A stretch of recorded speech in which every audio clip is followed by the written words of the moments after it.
Hi everyone, and thank you for joining us today for our webinar. I'm Georgie, a member of the industry marketing team here at Houzz, and today we'll be talking about ways to handle homeowner inaction. So just for a little housekeeping before we get started, our session is moderated, so if you have any questions, please submit them through the chat feature, which you can find on the GoToWebinar control panel. And if we don't have time to get to your question during the webinar, we'll follow up with you directly after. So please stay put until your question has been answered. We will get around to it. And also, please note we'll be sharing an ebook after the webinar, so make sure you look out for that in your inbox. Great, okay, so you should be able to see the title slide on your screen, so we can get started. So how did this topic come about? So we often hear from our pros that homeowner inaction can be confusing and sometimes frustrating. On one hand of the spectrum, a homeowner may have called, left a message, or submitted a contract form indicating their interest in a project. And despite your attempts to connect, the homeowner maybe doesn't respond. On the opposite end of the spectrum, you may have a homeowner with whom you've met and discussed a potential project, particularly when you've invested time into consulting with the client, providing estimated project scope and costs, and collaborating with them on ideas that generated excitement and enthusiasm. So it's natural to wonder why you haven't heard back from them. In this webinar, we'll cover some of the most common reasons why homeowners might be unresponsive and how you can best manage your time and priorities while prospecting new clients. To review the agenda, we'll begin with some common reasons why homeowners may have fallen out of touch. Then we'll look at ways that you can develop an effective sales strategy that improves overall engagement. Next, we'll talk about some best practices around contact strategies and follow-up methods. Then finally, we'll discuss how to tell if potential clients are still interested or if it may be time to retire the prospect. We'll even talk about ways to stay top of mind even when those prospects have been retired. And a lot of great information to cover here, so let's get started with emails. I can't physically see anyone on the call, but I'm pretty sure if I asked for a show of hands for those of you who feel inundated with work and both personal emails, the vast majority of you would have your hand up. Studies have shown that people spend on average 28% of their time answering emails every day. Assuming a long 10-hour workday, we're spending 3 of those hours in our email inbox. In addition, people are deleting half of the emails they receive every day. So if the average person receives 147 emails, they're likely to delete 71 of them. Why?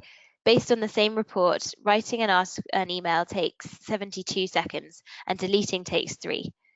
So when your homeowner is struggling to prioritize their incoming messages, sometimes the reason they're unresponsive is as simple as a lack of time and a little procrastination. Now, it's likely that many of you are nodding and saying, well, that's why I don't send emails, especially in a high-touch industry like home design and renovation. Many of our pros would agree and say they prefer to connect with potential clients by phone. Unfortunately, relying on phone calls can present a challenge as well. According to sales strategist Jill Conrath, 97% of business calls now go to voicemail. Assuming your potential clients are at work during the hours of operation, there's a good chance they can't get to your call. That's certainly not to suggest that all of your potential clients are just missing your attempts to reach them. There are also some more personally motivating reasons as well. In a Fast Company article featuring organizational strategies, Billy Blair, she says, everyone is inundated with messages these days, and the easy way to get out is just to ignore the ones they're not interested in. And sometimes it's because communication is easier to ignore than to respond. And other times it's because the person simply isn't ready to make a decision. And there might be a psychological reluctance to close the door on an opportunity. They just don't want to commit to yes or no.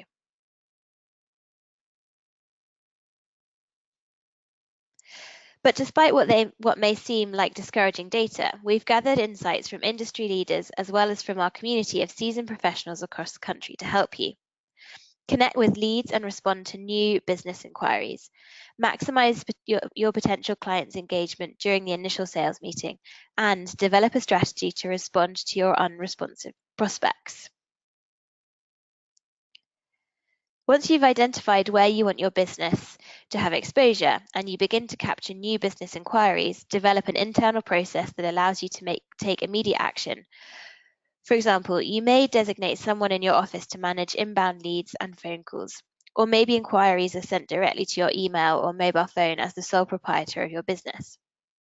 Research shows the odds of calling to qualify a lead decrease over 6 times in the first hour.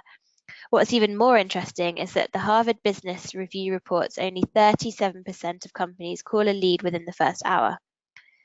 By initiating contact right away, you're not only more likely to qualify the prospect, but you're also in a better position to beat out the competition. Now, there's no guarantee that the homeowner will be available, even if you call right away. So if you captured the homeowner's email address, send an email as well. People may be receiving lots of email, but if they gave you their email address, it may be because they prefer email to phone. A lead management and sales automation solutions company conducted a study of 3.5 million leads and found that 93% of converted leads are contracted by the 6th call attempt. More than half of all prospects that eventually converted were reached sometime after the first call attempt, but 50% of leads were never contacted a second time. So if you're not making multiple attempts to connect with your new business inquiries, there's a good chance you're missing out on opportunities. The study also recommends the following call strategy. Call 3 times within the first 2 hours of receiving a lead or inquiry. Make a 4th attempt on day 5. Make a 5th attempt on day 14, and make a final attempt on day 15.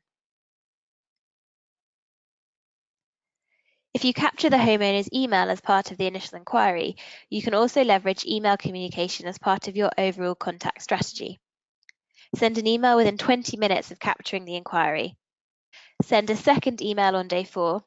Send a third email on day 8. Send a 4th email on day 15, and send a final email on day 20. That takes us to the point when you've connected with the homeowner.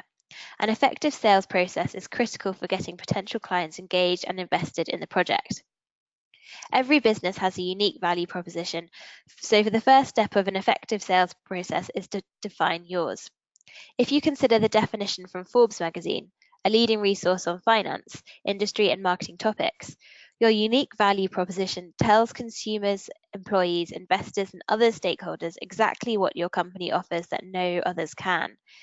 It defines your point of differentiation and explains why you're the right choice to help a customer solve their problems. According to the 2017 Houzz and Home survey, 62% of renovating homeowners said they were looking to hire a professional who had experience with their project scope. Not only is it critical to communicate your primary areas of expertise anywhere you advertise, but it's also necessary to tailor each sales conversation to your homeowner's specific needs. Small business owners with the Forbes Business Development Council recommend the following approaches for tailoring your sales pitch. Create your boilerplate pitch to introduce yourself. This is the high-level, generic overview of your business, expertise, and value add. These are the most salient points every prospective client should be aware of. For example, your primary area of expertise or service, areas where you do business, what sets you apart from competitors. According to sales strategists, you should be able to cover this pitch in as little as 20 seconds, but no more than 60. Ask questions and listen. What is your homeowner trying to accomplish? How much research have they done versus how much guidance might they need? Particularly if they've already spoken with other professionals about their project, what are some of the biggest challenges or outstanding concerns? Show customers why they're better off doing business with you. Combine your knowledge and expertise with the homeowner's challenges to create a compelling reason for them to listen and choose you. Show them how they can benefit from a solution that you can provide.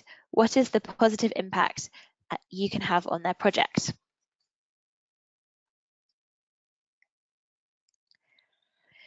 So just to recap, you've taken immediate action, connected with the prospect, and tailored a pitch for the homeowner's specific needs. In the event of your homeowner not being ready to make a decision, how can you effectively keep them engaged during that period of uncertainty?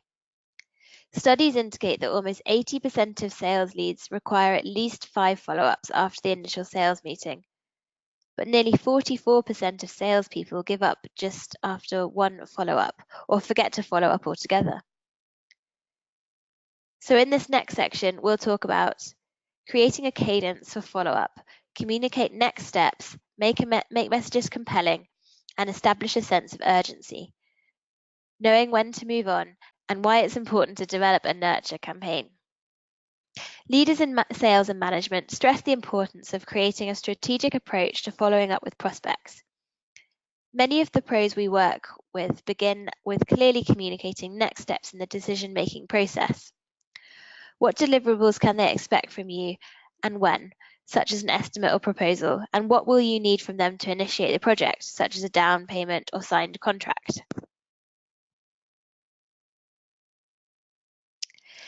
A. Pelter Interior says, it takes so much more selling of yourself and also follow-up phone calls to get a client to commit these days. What seems to work best for me is setting the standard at each meeting of what I will be doing next. Sales strategists recommend best practices around voicemail messages that capture attention and increase engagement. Messages should be between 20 to 30 seconds long. Lead with information that's relevant to the homeowner. Pose a question to encourage a response. End with a reason to get in touch and a phone number to reach you.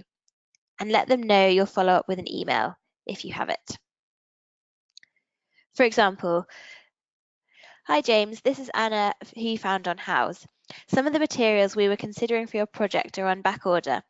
Are you leaning towards a specific product so I can check on inventory for you? You can reach me at 0208 123 123 and I'll follow up with an email as well if that's more convenient. Thank you.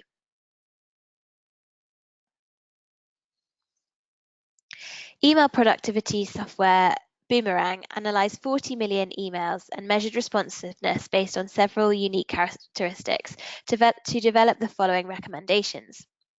Keep emails between 50 to 125 words. Subject lines should be 3 to 4 words and include 1 to 3 questions in your email. Another recommendation from marketing and sales experts is to add value at regular intervals until the prospect is ready to respond.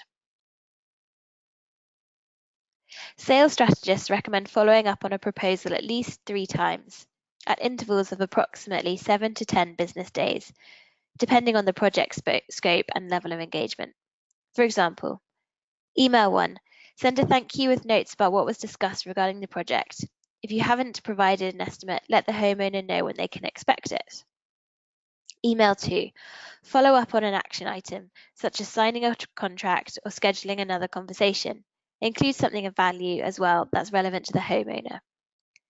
Email 3, create a sense of urgency with a question and again, share something that your homeowner may find valuable. Your email may read something like this. Subject. The subject line would read, free dishwasher with range. And the body might read, hi Jane, you had expressed an interest in incorporating a 6-burner range in your kitchen. I saw that X brand is offering a promotion right now for a free dishwasher with a purchase of the range we looked at, which would help lower your overall project costs. Are you still hoping to renovate your existing kitchen? Did you have any questions about the proposal? I'll follow up again in a few days, but you can also reach me on 0208 123 123 or you can email me as well.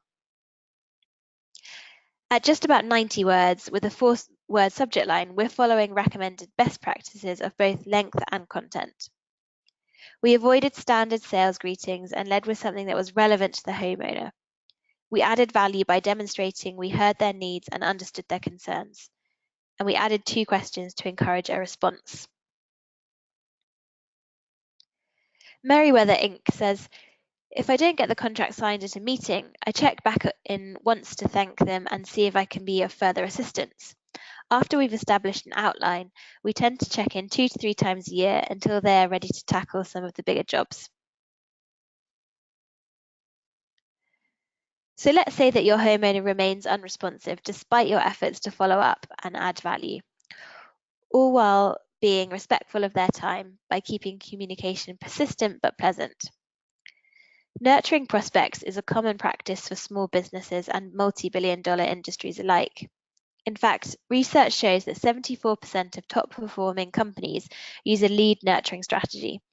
And a big reason for that is leads in general buy within 18 to 24 months.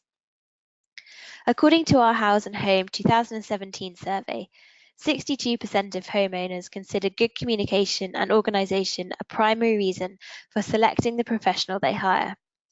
In addition to that, the survey also shows that homeowners are planning their projects for 4 to 8 months. If the homeowner isn't ready to make a decision yet, implement a nurture strategy that keeps your business top of mind and helps establish trust.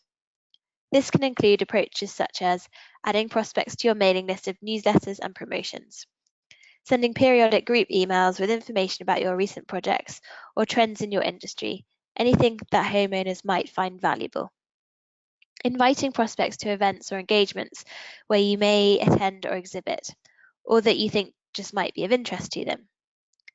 The goal with nurturing is to remind prospects about your business, services, and expertise, increase awareness and educate about your brand, and provide value in a way that doesn't just feel like a sales pitch. Studies show that on average, prospects receive 10 touches from the time they are considered a qualified prospect to the time they have become a sold customer. The French Barn says, "Our sales cycle can be a year or more. We found that random follow-ups just do not work as they don't bring any value to the customer. Clients who really want our products will remember us when the time comes, but a little reminder once in a while doesn't hurt. So we put together a quarterly newsletter and we feel that it's a good way to communicate our company's values without being too pushy." So there are a few questions I'd like to try to get to before we end the session today with some important updates from Houzz. So the first question that's come in, we keep hearing about how important it is to call back quickly, but I don't always want to be looking out for work calls on the nights and weekends or have customers think I can be at their beck and call. So how can I keep their attention on off hours? Okay, good question. So we hear this a lot from our pros.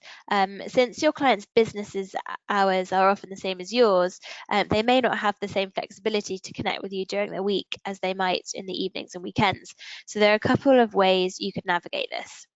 On your voicemail greeting, mention that if you receive a message outside of your business hours, and you can be clear about what those are in the greeting as well, you'll return calls at the beginning of the next business day to set expectations. Some of our pros also designate a few hours on designated weekends or even evening appointments once a week to accommodate homeowners who have especially challenging schedules. But by communicating that in advance, potential clients know that you do have flexibility, but that it's during specific times that you designate. And then if your business is growing and you don't want to miss inbound calls or emails, then maybe there is an opportunity to designate a member of your team to respond to inquiries and schedule appointments. Okay, second question. The nurture suggestions here require a lot of time and I don't have the resources to manage all the follow-ups. Do you have any recommendations for small business owners who have to do all of this themselves? Thank you for that question, and that's a really great point. There are definitely automated marketing solutions available for small businesses, but it's not something that's critical to subscribe to. A nurture campaign can be effective in a few simple steps. So first, you'll need to create a group mailing list where you can add individual email addresses. Almost all email service providers allow you to do this through your contacts page. Whenever you receive a new lead or prospect, add their email to the list. And once a month, compose a message that can apply to your entire audience. Again, something like an article you saw that's relevant to your industry or inviting people to attend an event. Address it to your mailing list and send. One tip that's highly recommended is to put that mailing list address in the blind BCC field so that none of your recipients can see it or reply to all. And for the questions we're not able to get to, we'll be following up with you directly in a few minutes. And also, we would love to get your feedback on this webinar topic and presentation. Did you find it useful, and did it offer information that you can apply to your business? Likewise, if there are any other topics you'd like to suggest, please do feel free to submit through the chat feature. Again, you can access that at the lower right side of your window. And the last item before we wrap up, I did want to take just a minute to introduce you to our Power Package solution, which is an all-inclusive local marketing program that is available to all of our professionals. It includes several terrific features that allow you to take full advantage of the Houzz platform, going beyond what you get with a free profile. Most importantly, we guarantee that you'll be seen by homeowners who are in those key markets where you want to do business. That includes our photo stream, professional directory, and project match feature. We work with you to build your brand through enhanced professional profile. Then we build you a website where you can promote and showcase your business and projects. And you'll work with a single point of contact here at Houzz on your entire program so that we can be as efficient with your time as possible. Most of our pros find Power Package to be the best strategy for them because it's designed to promote a strong online presence. Since 97% of consumers look for local businesses online, we want to make it easy for you to use Houzz as your one-stop marketing team, giving prospective clients a really powerful way to get to know you no matter when they're planning and researching, whether it's on a Sunday afternoon or midnight in the middle of the week. Your Houzz profile and website will be doing the work for you. Plus, because the website is connected to your Houzz profile, we'll be able to synchronize your new projects, photos, and reviews for you. So you'll never have to pay for updates or changes to your website, and it's going to remain current. We'll also purchase a domain name for you, or we can use your existing domain name, and we'll provide secure hosting with no additional fees or costs. I'm definitely not going to do the program justice in just a brief few minutes we have right now. So if you are interested in learning more, you can send an email to ukprocommunity@houzz.com or send us a message through the webinar chat, and we'll make sure we get you connected to one of our marketing specialists. Okay, so that's all for today. Thank you so much again for joining us, and we look forward to seeing you at our next webinar soon. Many thanks.